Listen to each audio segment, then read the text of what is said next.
In the previous video, we tried to understand the motion of that free-falling projectile by imagining that the projectile carried with it two flashlights. A blue flashlight, which is always pointed directly at the x-axis and which makes a spot of blue light, which tracks the projectile along the horizontal. And then also a red flashlight, which is always pointed at the y-axis. The red flashlight makes a spot of red light, which always tracks the projectile along the vertical.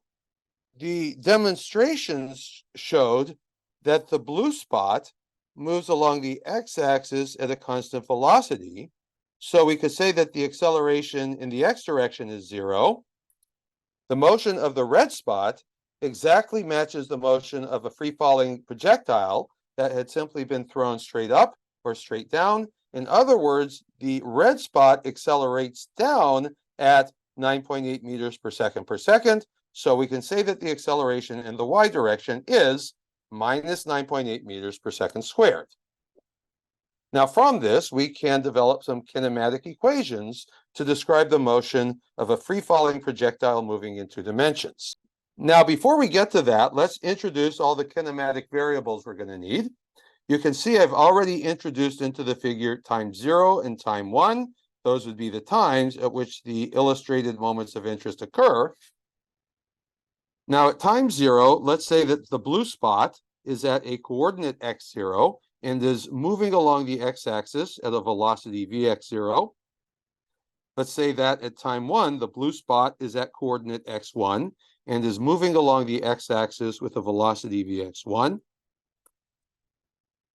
Let's say that at time t0, the red spot is at a coordinate y0, and it is moving along the y-axis with a velocity vy0.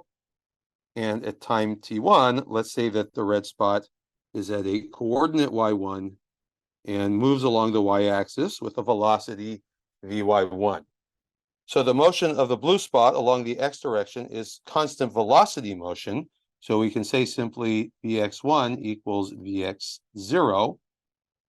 And we can also use our earlier equation for constant velocity motion, namely x1 equals x0 plus vx0 delta t, where here delta t means t1 minus t0. Okay, how about some equations to describe the motion of the red spot as it moves along the y-axis? Well, motion of the red spot along the y-axis is constant acceleration motion, so we can just use all of our familiar equations for constant acceleration motion. Now, I'm just going to write down my favorites here. So we could have vy1 equals vy0 plus ay delta t. y1 equals y0 plus vy0 delta t plus 1/2 ay delta t squared. And I'm going to write one more, vy1 squared equals vy0 squared plus 2ay y1 minus y0.